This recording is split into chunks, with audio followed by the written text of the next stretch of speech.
Muita gente vai para Atacama pelo caminho óbvio, sofre com asfalto ruim e volta sem conhecer de fato o que essa rota tem para mostrar. Eu organizei nossa experiência, desde estratégia com dinheiro, postos com combustível, hospedagem, trajetos, para provar para vocês que com o planejamento correto você consegue chegar no Atacama sem precisar de galão de gasolina extra. E qualquer moto consegue fazer esse roteiro. Mas o incrível dessa viagem não é simplesmente chegar na mão do deserto, é mostrar para vocês que tem muita coisa legal por esse caminho. E fica comigo que nesse vídeo eu vou te revelar vários pontos turistas que eu descobri que muitos motociclistas passam direto. Então bora que o vídeo tá bem legal.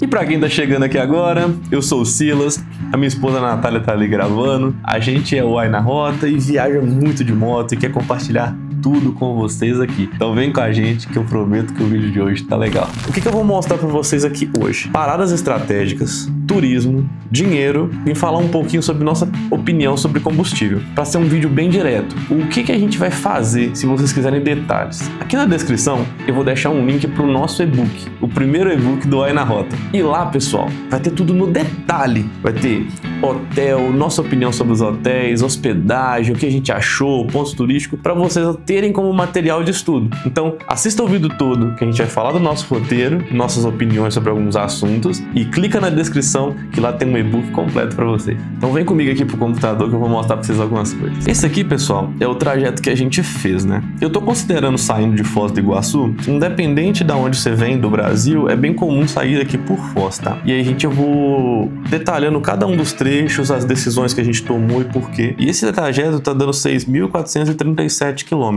Nossa primeira parada foi de Foz até Resistência. Mas aqui eu tenho que fazer um disclaimer. A gente fez esse trecho duas vezes, em 2025 quando deu errado e agora em 2026. Qual que é a diferença? Em 2025 a gente fez direto de Foz do Iguaçu até Corrientes, não foi nem até Resistência, né? Dessa vez, como eu tava trabalhando, a gente foi parando. A gente parou aqui em Eldorado, depois a gente parou aqui em Poçadas e por fim em Resistência. É possível, são 643 quilômetros, então dá pra ir num dia só. Não tem tanto turismo nessa região, pelo menos a gente não encontrou nada assim que valesse a pena a gente desviar da rota para conhecer. E aqui tem uma sacada. Corrientes é uma cidade maior do que Resistência, né? E fica a 20 minutos de distância. O que a gente optou? Eu vejo muita gente fazendo, ficando em Resistência para evitar o trânsito de Corrientes. Então Corrientes tem um trânsito um pouco puxado, então já fica em Resistência para você sair cedinho no dia seguinte. E eu gostei dessa abordagem. As hospedagens estavam com preço melhor em Resistência. Uma dica que a gente deu no nosso vídeo sobre Resistência e Corrientes, pessoal, que vocês têm que tomar muito cuidado. Tem placa sim, pessoal. Quando vocês estão em Corrientes, tem a marginal e a estrada principal. Na estrada principal, não pode moto. E parece que eles, por mais que possa parecer que eles passam de propósito, no final tem policiamento para te pegar e te dar uma multa. Se vocês tomarem a multa em Corrientes, é porque vocês não obedeceram o nosso vídeo. Mas fica a dica aí. Saindo de Resistência, pessoal, aqui vem uma questão bem polêmica. Porque aqui nessa linha aqui, pessoal, é o famoso Chaco. É uma reta, como vocês estão vendo aqui, infinita, e não tem nada aqui para fazer. Essa região inicial da Argentina não tem muito turismo para fazer, mas por que a gente não passou pelo Chaco? Quando você joga no Google Maps, ele dá essa rota como uma preferencial por ser mais curta, né? Só que é o ponto. Aqui chega a ser inóspito alguns trechos. A gente viu muito, a gente conversou com pessoas que passaram por lá. Então, se você precisar de determinado nível de suporte, talvez vocês não vão ter aqui no Chaco, né? E sem contar que tem um trecho aqui que, se eu não me engano, fica aqui de Los Tigres até Tocopoço. Preciso confirmar. Mas tem um trecho que seria tipo uns 40 quilômetros que você gasta mais de uma hora para passar de tanto buraco. Isso eu tô falando de pessoas que a gente conheceu na estrada e trouxe pra gente, tá? Que eles tiveram muita dificuldade nessa parte da estrada. Os dois motivos da gente não ter ido pelo Chaco foi... se a gente precisasse de alguma coisa, seria difícil de ter, e as estradas de má qualidade. Mas em contrapartida, você tem um trecho mais curto. O que a gente fez? Depois que a gente saiu de Resistência, a gente quebrou aqui na Ruta 4. A gente passou por esse outro trajeto aqui. A gente também não achou turismo, pessoal. Mas a ideia foi mesmo desviar do Chaco. Então a gente pegou uma paisagem um pouco melhor, bem aberto, né? Pô, eu que gosto de subir drone, fiz outstake de drone e tal. Não tem tanto turismo aqui nessa região, mas já tem mais suporte transporte, olha a quantidade de cidadezinhas que tem nesse trajeto, tá? E aí, assim como Corrientes e Resistência, a gente dormiu na cidade de Termas do Rio Rondo, Termas de Rio Rondo. Santiago da Esteira é cidade grande, pessoal. E como vocês sabem, a gente foge um pouco de cidade grande. Entenda, né? Fugir de cidade grande. Por mais que seja bem interessante parar em Santiago da Esteira, a gente anda um pouquinho e vem por Termas do Rio Rondo, que é um lugar bem interessante. E aqui a gente já começa a falar um pouco de turismo, tá? De fato. Porque aqui no Termas do Rio Rondo tem duas coisas para fazer. Uma delas é o Museu do Automóvel. Então lá tem a pista do MotoGP também do lado, o Museu do Automóvel, vale muito a pena. Quando a gente foi tão cedo que tava fechado lá, mas deu pra gente tirar umas fotos, ver de cara seu Ayrton Senna na frente do lugar lá, foi incrível, tá? E sem contar que tem águas termais, tá? A gente ficou num hotel bem legal, então se vocês vierem pra cá, não deixem de ir no Museu do Automóvel, fica bem na saída, né? No dia 1 a gente só chegou e no próximo dia a gente para aqui no museu para seguir a estrada. Então, Termas de Rio Rondo é a nossa sugestão de parada nesse dia. Próximo trecho é saindo de Termas do Rio do Rondo. Aqui vale um disclaimer, porque daqui em diante começa o turismo. Aqui começa aquilo que a gente fala que prende a gente no trajeto, né? E quando a gente sai do Termas do Rio Rondo, a gente vai rodar somente 277 quilômetros nesse dia. Mas o que tem pra gente fazer aqui nessa estrada? Primeiro, vamos falar da qualidade da pista, né? Nesse trecho, pessoal, a pista é muito boa, tá? Tudo isso aqui é muito bom. Quando a estrada for ruim, eu vou falar pra vocês. Mas até o momento aqui é 100% asfalto, tá? A gente foi numa época com chuvas, então tinha muita lama, deslizamento, mas o asfalto estava bom nessa região. Salvo engano, tem um buraco ali e outro aqui, mas nada pra mim falar com vocês assim, é muito ruim a pista, tá? Então saímos do termo do Rio Rondo, a gente foi na cidade da direção de Famaíja, e aí começa uma das partes mais lindas da Argentina, velho. A gente passa aqui nessa ruta 307, que tem o Mirador del Índio. Tem uma estátua de um índio, é uma ruta toda sinuosa. A gente vai deixar as imagens passando aí pra vocês. Toda sinuosa, tipo o Rio do Rastro, né?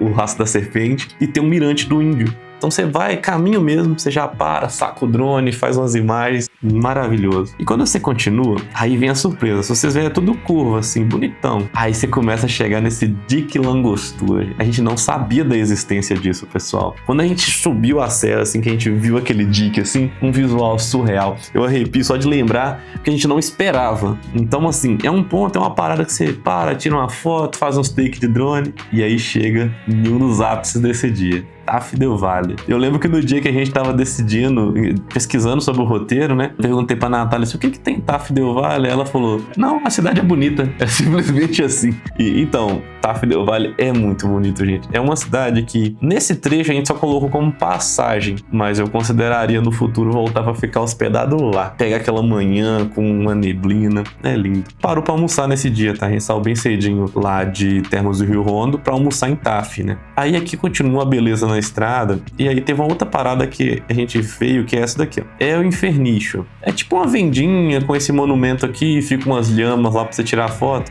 Eu vou deixar as imagens aqui, só que dá pra você subir os drones, fazer uns takes aéreos assim, surreais. Então, vale bem a pena vocês pararem aqui, não tem nada lá pra vocês gastarem tanto tempo. É uma parada bem rápida, né? E aí daqui pra frente começa aquele visual clássico, né, de quem gosta de vídeos sobre o Atacama, aquelas montanhas, os cactos, é um visual bem típico daquela região. E quando você continua avançando, no final, quando você passa toda essa parte, né, tem um ponto que a gente não conseguiu ir, mas estava no nosso roteiro, que são as ruínas Quilmes. Por que a gente queria tanto conhecer as ruínas Quilmes? Porque além de elas serem bonitas e tal, é um símbolo muito forte na Argentina. Então a gente não foi porque no dia estava chovendo e estava difícil de acessar. Então a gente pulou do roteiro, mas é só um desvio aqui, gente, é coisa de 10 minutos, vocês saem da rota e voltam. E aí nesse dia, a gente para em Cafayate, na província de Salta já, pra gente fazer turismo no dia seguinte. Agora veio um trecho polêmico, pessoal. A gente tá aqui em Cafayate, né? Terminamos o dia aqui.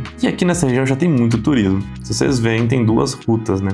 A gente optou pegar um dia extra em Cafayate, porque tinha um lugar nessa viagem que a gente queria muito conhecer, que é a Quebrada de Las Flechas. A Quebrada de Las Flechas, pessoal, são 65 quilômetros de Cafayate até lá. Mas qual que é o problema? Desses 65 quilômetros, 45 é ripio. E eu falo pra vocês que é uma estrada muito ruim. Eu falo com propriedade que é muito ruim. Só que eu vou te dar o contraponto. Eu não sou tão bom no off-road assim e consegui ir tranquilo. Então, se você for tranquilinho, eu acho que vale a pena o risco, tá? É complicada o trajeto, não é nada que exige trilha profissional, sabe? É só areia, pedra solta, é uma estrada de terra, vamos dizer assim. Mas vale muito o visual lá, tá, pessoal? Aí o que a gente fez? Muitas pessoas seguem aqui na Ruta 40, né? E para em Cate. A gente não quis fazer isso, vocês vão entender o porquê daqui a pouco. Então a gente foi na Quebrada de Las Flechas, conheceu lá e voltamos para a cidade de Cafayate para dormir. Aí no dia seguinte, o que a gente fez? A gente voltou para Cafayate, de Quebrada para Cafayate, e aí a gente começa um outro trajeto. Então para cá é a Quebrada e para cá a gente vai em direção a Salta. Na Ruta 40 tinha mais turismo, né? A gente não quis ir porque aqui a gente tinha alguns pontos para conhecer. E aqui, pessoal, são pontos na ruta. Então você não precisa desviar da ruta para conhecer. Por exemplo, tem a Quebrada de Las Conchas, os Mirador Três Cruzes, o anfiteatro, é tudo sinalizado. Então tem um obelisco, então é tudo sinalizado. E vocês vão ver aquelas formações rochosas e vão querer parar. Não tem como. Então aqui é um trecho de 153 quilômetros, só que tem muitas paradas. Então a gente vai parando aqui. Essa primeira parte não tem tanto, até a Alemanha, não tem tanto restaurante, lugar para comer. Mas daqui já começa a aparecer algumas cidades. Não deixe de conhecer aqui. Esse daqui eu não vou explorar tanto, porque é na estrada, né? Vocês vão ver quando estiver passando. Mas o que a gente faria diferente, que eu já até mudei aqui para vocês. A gente ficou na cidade de Salta quando a gente chegou. Só que a gente arrependeu disso. E a gente mudou e eu coloquei aqui no mapa para vocês ficarem numa cidade que chama El Carril, que é tipo região metropolitana de Salta. Tem estrutura, tem hotel, tem mercado, então vale bem a pena vocês ficar lá. Mas por que a gente não quer ficar, não gostou da ideia de ficar em Salta? Cidade grande. A gente pegou muito trânsito em Salta. Então isso atrapalhou. E tem um outro porém. A gente teve que ir pra Salta e voltar. Isso aqui deu 40 quilômetros. Então a gente teve que fazer 40 quilômetros. E o dia que a gente foi, a volta e de novo. Então foram 3 voltas aqui desnecessárias. Porque nosso turismo do próximo dia passava por aqui. Eu evitaria ficar em Salta, a não ser que vocês precisem de cidade grande. Salta é muito grande. Fiquem em El Carril. Porque no dia seguinte, a gente pegou aqui a Ruta 33 para conhecer essa ruta, gente. Daqui adiante, é lindo. Quando você começa a chegar mais ou menos aqui, começa a ficar tudo aquelas curvas, fechadinha a mata. Tem uma ponte bem bonita lá que a Natália fez uns takes lá de drone, super interessante. Aquelas subidas bem curvas. Só que o ápice de tudo tá aqui, ó. Cuesta del Bispo, gente. É surreal. Infelizmente, quando a gente foi, tava com neblina, a gente não conseguiu ver do mirante. Mas o que a gente viu, valeu cada segundo, sabe? E tipo assim, é que eu preciso alertar pra vocês que toda essa subida aqui dão 21 km. É 21 km de rípio. Rípio não, é terra bem batidinha, tá, pessoal? Tem pedra solta? Tem, mas é mais terra do que rípio. Recomendo vir, tá? Diferente da Quebrada de Las Flechas, que eu acho que lá tem que ter uma moto um pouco mais alta, aqui já dá pra vir com uma moto um pouco mais baixa também, tá? Como nesse dia a gente não conseguiu ver nada, pra não ficar chateado, a gente descobriu uma coisa incrível, pessoal. Seguindo aqui na ruta, aqui ela vai em direção pra Cate, aquela cidade que eu mencionei lá perto da Quebrada, né? Que a gente não foi também. A gente se passou no Parque dos Cardones, bem bonito, só que o que a gente queria mesmo conhecer é isso aqui, pessoal. Recta del Tintim. Gente, é uma reta. Só que é uma reta que dá pra ver do espaço, é bem interessante, tem cacto gigante aqui. Então é um lugar que a gente queria conhecer. É um lugar bem simples, mas que transmitiu uma energia boa pra gente estar lá. Então depois da Costa del Bispo, a gente veio até a reta do Tintim, tirou nossas fotos e voltamos pelo mesmo caminho. Porque qual que era a nossa expectativa? Como aqui tava nublado, a gente tava na expectativa de na volta já ter liberado o tempo, mas não, tava pior. Então a gente voltou pelo mesmo caminho e dormimos em Salta de novo, né? Aí vocês que vão ser inteligentes vão dormir em El Carril. Mas vale bem a pena. O que eu vejo as pessoas fazendo, né? Se vocês forem reparar, de Cafayate até aqui, dá pra você dar uma volta, né? Então, como a gente queria muito conhecer a Ruta 68, que tem muita coisa, a gente veio por aqui e fomos Quebrada e voltamos. Mas daria pra, tipo assim, eu ia até, parece que Payogasta, conhecer, tem um lugar que chama Abra del Acai. Incrível, só que já é bem alto, né? Uns 4.300 metros de altitude. Dá pra ir, pernoitar aqui, ir lá pra El Carril, descer. Aí você tem que ver o que é melhor. Pra gente não ficar dando essas voltas, a gente foi até a metade, voltou, subiu, foi. Então a gente só não conheceu esse trecho aqui, que dizem que é muito bonito também. Próximo ponto, pessoal. Aqui já é um marco dos motociclistas, né? Saindo aqui de El Carril, aqui a gente tem 2 opções. E aqui tem a Ruta 9 e a Ruta 34 de opções. A Ruta 9, pessoal, eu vou dar um zoom aqui pra vocês verem. Ela é toda sinuosa, é bem fechadinha e é pista simples, tá? Eu arrisco dizer que é uma pista muito mais antiga. Então o que as pessoas fazem? Vem aqui pra Salto e pega a 34, passa esse trecho e entra aqui de novo.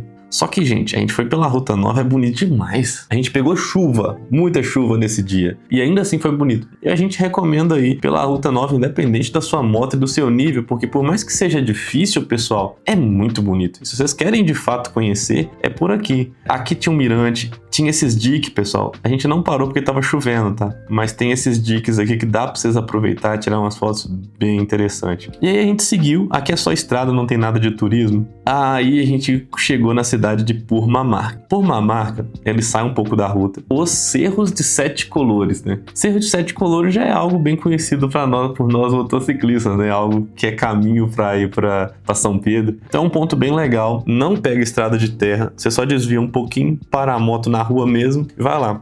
Qual que é a dica do Ai na Rota? Da cidade já dá pra ver ele. De todo canto já dá pra você ver os cerros, né? Só que tem um mirante lá. Na época a gente pagou 1.500 pesos argentinos pra ver o mirante. E eu gostei da experiência, tá, pessoal? Por mais que dá pra ver de qualquer lugar, lá do mirante você tá mais alto, você tem uma vista privilegiada. Acho que vale a pena sim pagar pra conhecer esse mirante lá. Qual que era o nosso plano inicial? A gente foi pra Purmamarca, seguir estrada. Aqui é bem bonito. Aqui nessa cidade aqui de Maimara tem uns cerros também. Então é bem legal você parar, se tiver drone, tirar umas imagens. É na estrada mesmo, Maimara. Em vez de você entrar na cidade, da Ruta 9 mesmo, você já consegue ver e tirar uns takes, né?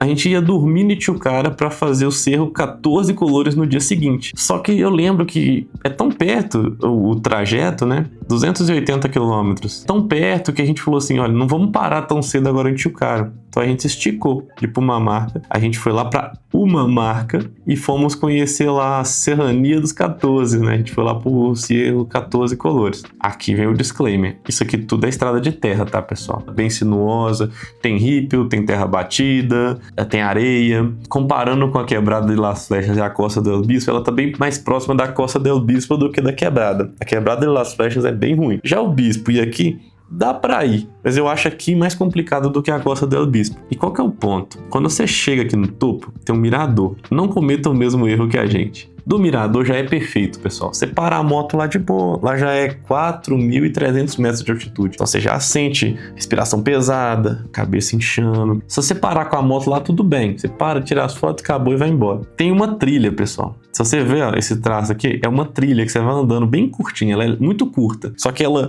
fica plana e depois tem uma subida. Na altitude, gente, querer caminhar, faz isso não, gente. Faz isso não. Eu pensei que nós ia virar a notícia do Fantástico, igual a Natália fala. É uma dica. Para no mirante, é bonito. Não deixa de visitar esse lugar porque vale muito a pena. E é aquele turismo rápido. 30 minutinhos que você fica lá, vale muito a pena. Então a gente foi, voltou e dormiu em Tijucara. Por que Tijucara? Porque Tijucara tem estrutura, tem posto de gasolina, tem mais hotéis. A gente foi e aqui tinha um IPF e a gente dormiu em Tijucara. Então agora vamos pro creme de la creme, o ápice dessa viagem, né? A gente até agora tá na Argentina, agora a gente vai entrar no Chile pra ir pro São Pedro, né? A gente saiu de Tijucara, passou por lá por Purmamarca de novo, e aí a gente já começa a ver aqui muito bonito o visual. E a primeira parada é o mirador da Cuesta do Alipán, gente. Se você ver essas curvas aqui, dá pra vocês ver elas lá de cima. A gente foi privilegiado com uma vista de uma neblina incrível, tampando o nosso visual, mas vendo as imagens que o pessoal faz na internet, é incrível.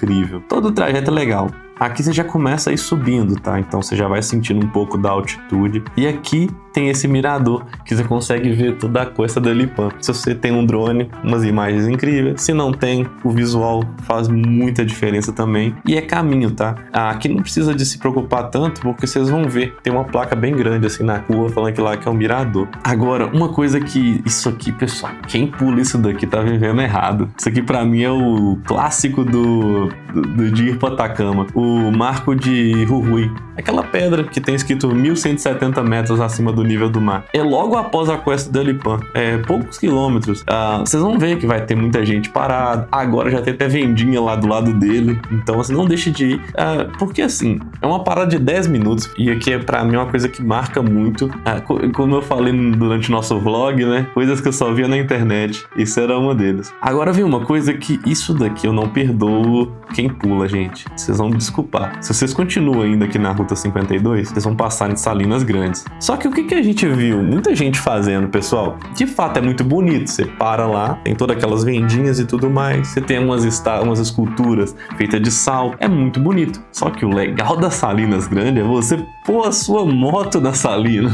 Pô, é sal. Você depois tem que lavar. É bonito, é diferente, é uma experiência incrível. Aquele branco, aquelas piscininhas que eles fazem para extrair o sal. Isso é um passeio pago que eu não sabia. Para mim, eu já tinha essa visão que as Salinas Grandes era o salário inteiro e tal, mas eu vi muita gente só parando ali na porta das Salinas e indo embora. Então, pessoal, tire aí, ó, uns 40 minutinhos, lá tem guia, te conta a história, tiram aquelas fotos de perspectiva de vocês e te levam lá.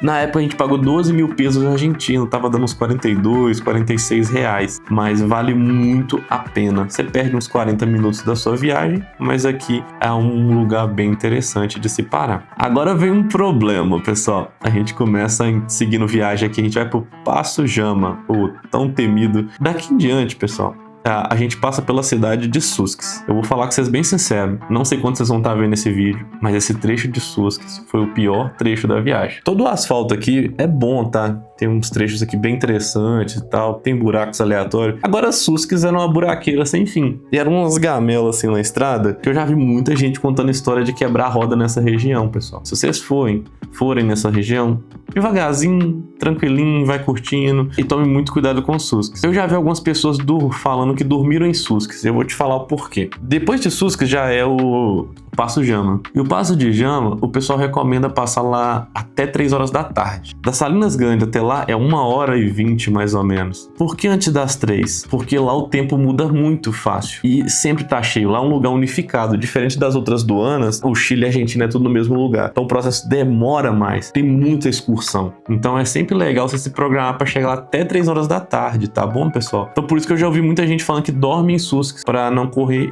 o risco de fecharem o passo, de não deixarem vocês entrar. E deixa aqui nos comentários que se vocês querem que eu faça um vídeo 100% sobre documentação, um vídeo bem direto ao ponto, falando o que a gente levou, por que a gente levou, o que eles pediram, o que não pediram, o que é balela, o que não é, pra gente atravessar nessa fronteira com segurança e qualidade, tá bom? Aí depois que você passa o Passo Jama, aqui vocês têm que tomar um cuidado, que aqui já sobe para quase 4.800 metros de altitude. A moto fica lenta pra caramba, fica fraquinha, esfria muito, mas é bem bonito o trecho. Tem esse Lapacana que a gente não parou, que é aquele monolito de pedra, bem legal, a gente não parou porque tava muito frio. Mais pra frente tem o mirador do vulcão Licancabur. A gente parou, fez um take rapidinho, mas vou ser bem sincero com vocês, da cidade de São Pedro você vê ele de qualquer lugar. Então, tipo assim, se vocês não quiserem parar aqui, tudo bem, da cidade dá pra ver. Mas se vocês pararem, tem um mirador aqui que vale bem a pena. E a gente termina o dia lá na cidade de São Pedro, pessoal, que é um pueblo, na verdade, eu descobri quando eu cheguei lá. É bem caro as coisas lá, por ser turística e estar no meio de um deserto, mas foi o nosso ponto de parada aqui.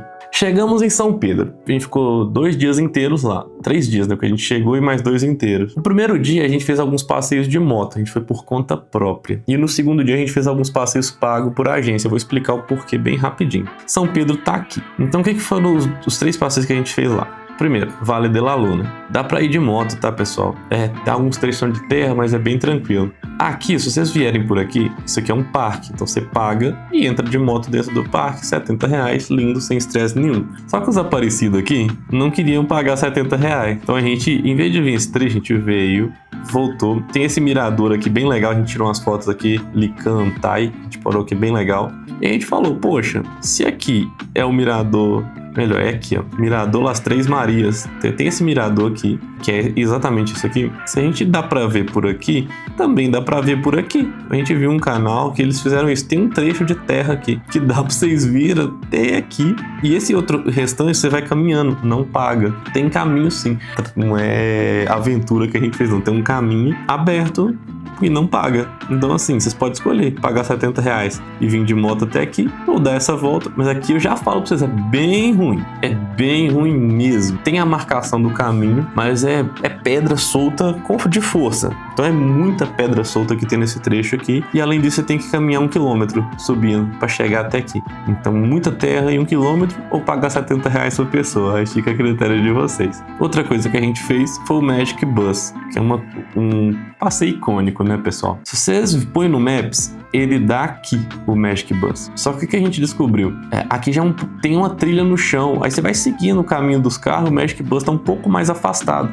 Então é só você ir seguindo, o GPS termina aqui, você continua seguindo e você vai achar. É bem tranquilo, dá um medo, porque é só deserto, você pensa que você não está no caminho certo, mas tá. Pode seguir aquela trilhazinha que tem, que vocês vão chegar lá no Magic Bus sem problema. O que era o outro passeio que a gente fez? Acho que esse aqui a gente não conseguiu fazer, porque a gente tava mega cansado. Porque acabou que a gente encontrou um casal lá no Magic Bus e não fizemos. Mas é a placa de Trópico de Capricórnio. Você sabe que ela é um pouco longe, né? É uns 60 km para fazer isso. Então aqui era um ponto que a gente queria ir para conhecer e voltar, mas a gente tirou da lista, tá? Isso aqui foi o que a gente fez no primeiro dia. No segundo dia já foi um passeio pago. Então no segundo dia a gente foi pro Geysers del Tátil, que eu morri de passar mal lá, e a gente tinha comprado um passeio para Lagunas de Baltinate, que é uma outra lagoa que dá para ir de moto e você só paga na entrada. Só que como eu já fui com a intenção de eu quero entrar, então para não vestir roupa de moto com sal no corpo, a gente preferiu pagar o passeio, tá? Quem viu nosso vlog sabe que a gente não fez o passeio, mas nossa intenção era essa, tá? Isso é um pouco do que a gente fez em São Pedro, eu acho que foi o suficiente naquela região. Saímos de São Pedro, agora a gente tá indo rumo à tão famosa Mão do Deserto. Aqui tem algumas opções, pessoal. Pegar a placa do Trópico de Capricórnio, que a gente não viu. Tem esse caminho aqui por Calama, que é muito mais rápido. Você sobe aqui até Calama e desce aqui passando pelo centro do Chile, bem mais rápido. Só que os Aparecidos aqui, o que eles fizeram? A gente continuou subindo. Por quê? Aqui você pega lá em cima na Ruta 1, na cidade de Tocopicha. Aqui é bem bonito. Você já tem o primeiro contato com o Pacífico aqui. Então é uma experiência do caramba. Aumenta, se eu não me engano, são 100 km que aumenta, né? Ao todo tá dando 440, então vocês fazem isso numa tacada só. E aqui é uma ruta muito... Olha o visual disso aqui, pessoal, só vocês terem uma noção. É montanha de um lado e o Pacífico do outro. Não tem nada, tá, pessoal? Não tem nada. Tem algumas paradinhas para restaurante, então o que a gente fez? Nesse dia a gente almoçou aqui em Tocopilha, levou alguns lanchinhos pra gente conseguir seguir viagem até nosso destino, que era até Antofagasta, que é a cidade base da Mão do Deserto. Nossa dica é essa: se vocês querem velocidade, vocês viram aqui em Calama e chegam em Antofagasta. Agora, se vocês querem conhecer um pouquinho mais, vocês sobem aqui e pegam esse visual incrível. O que eu fiquei sabendo? Que essa cidade aqui de Mejillones é muito bonita. A gente não passou porque a gente não sabia disso, mas voltaria. E na entrada aqui de Antofagasta tem o Mirador Natural La Portada. A gente parou nesse lugar. É uma pedra. Gente, é bonito demais. Ele é muito bonito.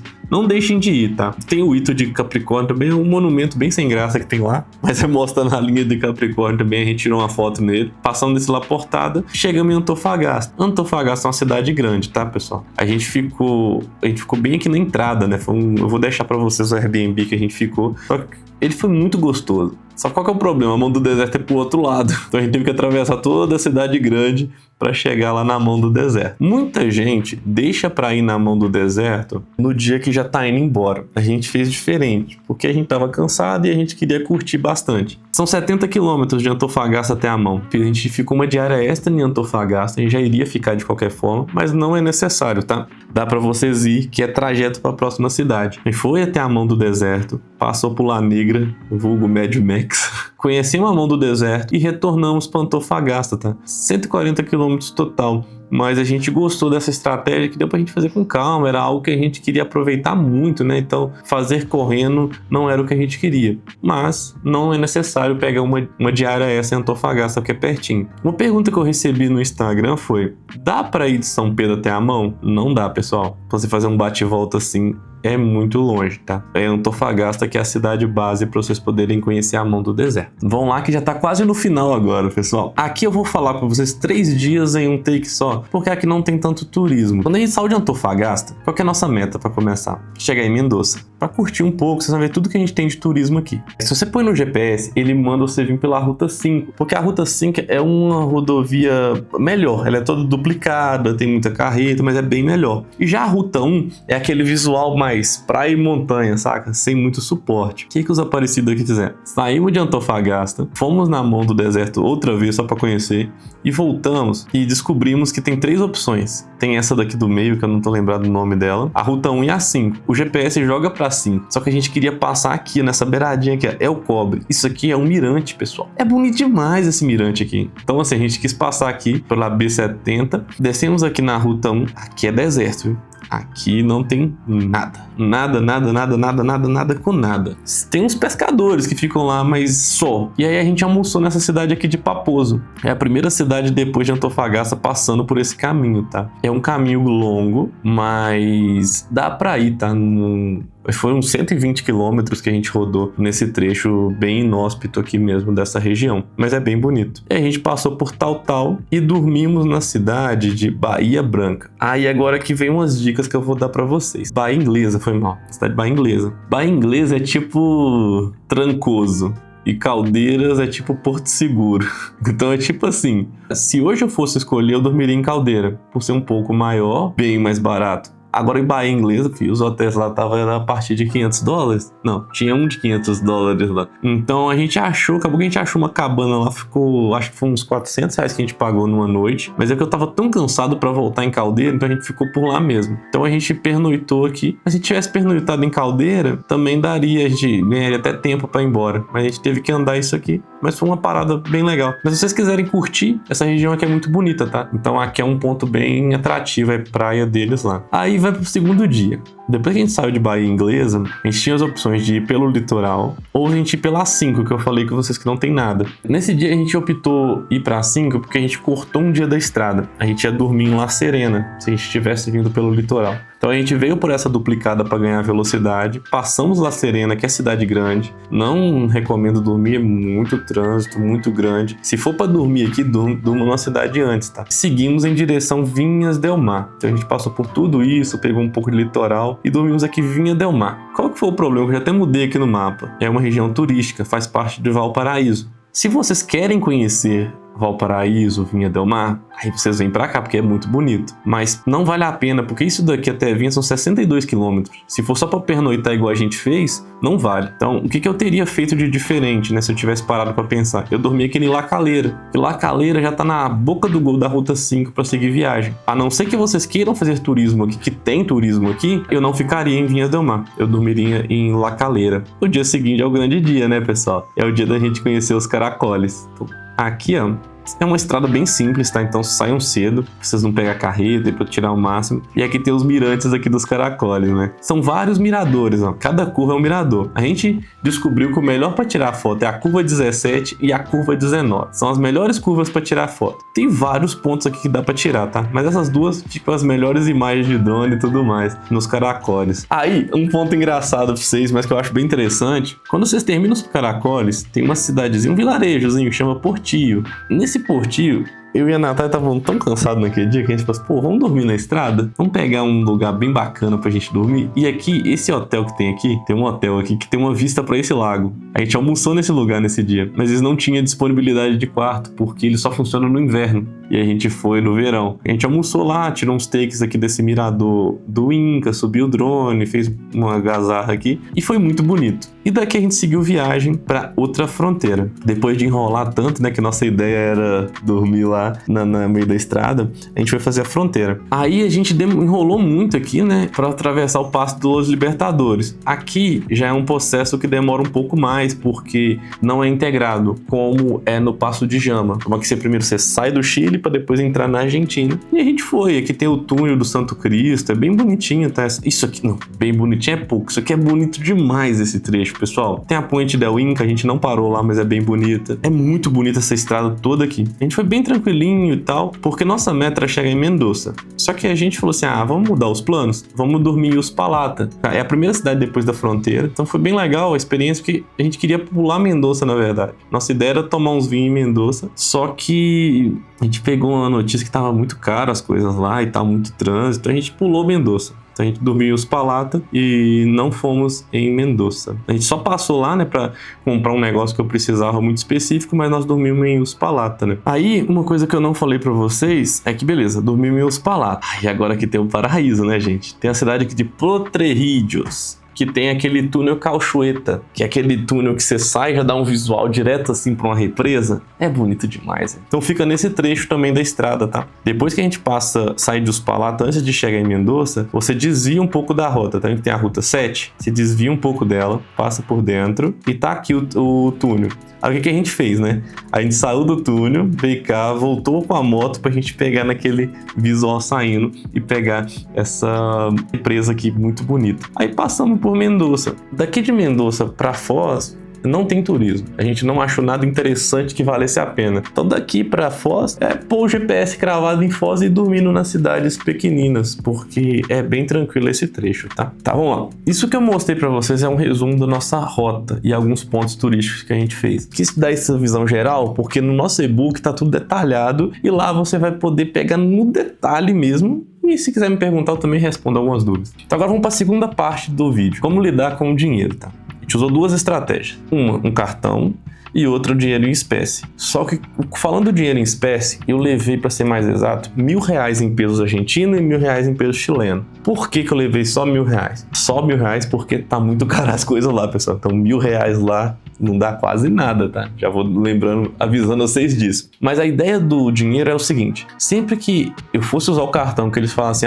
no cartão tem taxa, aí eu pagava no dinheiro, entendeu? Então meu dinheiro era um backup. Então eu vou nessas barraquinhas no meio da estrada que não tem maquininha, que é bem difícil também, agora todos têm. Se eles não aceitavam o cartão, eu cobrava taxa, eu pagava no dinheiro, tá bom? Como eu fiz com o cartão? Hoje em dia tem muitas opções de conta internacional. Tem a Nomad, tem a Wise, tem a AstroPay, e eles têm um spread bancário bem baixinho. O spread bancário é uma taxa que os bancos cobram, pessoal. Então, sempre que você faz uma operação, você paga o IOF, que é do governo, e uma taxinha lá que é do banco. Esses bancos é bem pequeno. Qual que é a vantagem de vocês usar eles? Porque você compra o dólar, sei lá, 5,50 o dólar. Você paga o spread, né? Então sobe um pouquinho o seu valor e tá lá. E você paga o IOF também. O spread e o IOF tá lá, seu dinheiro você vai usando. Independente de onde você passar, a cotação vai ser a mesma. Só que a gente foi na contramão. Em vez de eu comprar dólar, eu usei meu cartão internacional. Eu tenho um cartão internacional que tá com uma promoção interessante. Eu tive duas sacadas. Eu tô vendo que o mundo tá uma bagunça, né, pessoal? Então a tendência é o dólar despencar. Então o que eu usei disso? Em vez de eu cravar minha cotação em um valor fixo do dólar, eu usei meu cartão internacional, que ele pegava a cotação do dia. Então tinha dias que eu pagava mais caro nas coisas, mas tinha dias que eu pagava muito barato. E como tava tendo essa crise, tava só caindo. Eu sempre tava pagando um pouco mais barato. Só que além disso, tem o IOF. E o meu banco, por não ser um banco digital, o spread dele é caro. Só que a promoção que eles fizeram? Eles zeraram o IOF. Então os 3,5% de IOF não tava pagando, mas tava pagando uma taxa de 4%. Então na prática era como se fosse o IOF de meio e 0,5% de spread. E ainda com o dólar caindo, foi bem interessante para mim. Dinheiro, vocês precisam ter estratégia, pessoal. Leva um pouco em espécie e hoje o mundo está conectado, pessoal. Então, cartão. Levem cartão sempre. Vamos lá para a terceira e última parte desse vídeo, tá, pessoal? Tema bem polêmico e eu quero muita opinião de vocês aqui no chat de quem já fez essa viagem. A minha moto é de 30 litros. Só que eu queria fazer esse vídeo para vocês, então eu observei muitas das coisas numa perspectiva diferente. Se minha moto tivesse só 20 litros, eu tinha que levar um galãozinho extra? Eu vi muita gente com um galãozinho extra, pessoal. Muita gente mesmo. Mas seguindo esse roteiro que eu fiz aqui, pessoal, eu garanto para vocês que eu não vi posto a mais de 120 km. Então o que eu quero falar com vocês? Tem posto, gente, se tiver o mais longe, sei lá, de 100 a 120 km, né, que você vai ficar sem posto. Mas fora isso, é bem pertinho. A Argentina evoluiu, o Chile evoluiu, eles têm uma infraestrutura boa sim. O galãozinho é um extra, mas por que eu não gosto? Porque além de ser um peso extra na moto, normalmente as pessoas deixam ele desequilibrado com o peso, vai tendendo a moto para um lado e é um líquido inflamável, pessoal. É seguro, o galãozinho é bom, é resistente, não sei o que, mas ainda é perigoso, pesa a moto. Então, minha opinião, vai na rota, levar galãozinho pro Atacama eu não acho necessário. Mesmo se a moto tiver menos tanque do que a minha é uma exceção. Mas poxa, eu já tive uma moto de 18 litros que fazia 250 km de autonomia. Se eu tô falando que o posto mais longe que a gente achou foi 120 km, um bom planejamento garante uma estrada boa sem precisar de um galãozinho. Então essa é a nossa opinião. Fazendo esse roteiro que eu mostrei no vídeo, não vejo necessidade de ter um galãozinho extra de combustível. É isso, pessoal. Isso é um pouco do nosso planejamento pro Atacama. Eu tentei ao máximo deixar esse vídeo enxuto e útil de verdade, porque não adianta eu ficar falando por horas aqui e vocês não absorver nada disso. Então eu dei uma visão geral, porque o meu foco mesmo é que vocês vejam o e-book que eu deixei aqui, porque nele eu gastei detalhes, pessoal. Aqui foi uma pincelada, mas no e-book eu explico tudo direitinho para vocês. Então o link tá na descrição. E aproveita, comenta aqui para mim se vocês têm interesse que eu faça um vídeo só de documentação. Quais documentos a gente fez, por que a gente fez, onde a gente fez, para estar passando para vocês. Se vocês tiverem interesse, eu faço. Agora, o próximo vídeo dessa série de temas vai ser nossos custos, nossos gastos com essa viagem do Atacama. Então já vai comentando aqui embaixo aqui se vocês têm interesse em vídeo de gastos também, que esse já tá quase no forno, tá bom? Obrigadão por você ter chegado até aqui. A gente agradece quem tá acompanhando. Todo domingo tem vídeo novo do vlog. Agora a gente tá colocando nesse vídeo um vídeo extra com dicas. Espero que vocês tenham gostado e deixa aqui embaixo outros temas que você quer que a gente fala, tá bom? Obrigadão e te vejo na estrada.